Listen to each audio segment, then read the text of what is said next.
ya baba inanitoa roho. Bora nikae pembeni inusuru roho yangu mimi. Inusuru mama roho yangu mimi. Awikiba unatoa roho ya Rabbi kwa malelizo acha baba. Awikiba mtangala unatoa roho ya Rabbi kwa malelizo acha baba. Ama kweli duniani imani imekwisha, kwenye msiba wa fukara mambo wa shwari, lakini kwa mwenye mali ni matatizo, kufikia hata ndugu na kutoelewana.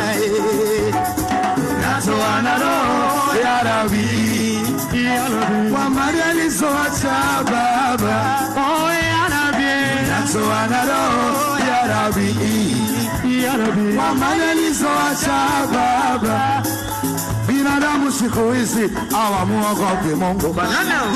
Ikitokea mwenye mali yuma utote, utasikia wanaanza kuuza mali, hata watoto wake wanaanza kusulumiwa. Tunatoa roho ya Rabbi kwa mali alizoacha baba. Tunatoa roho ya Rabbi kwa mali alizoacha baba.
Seba,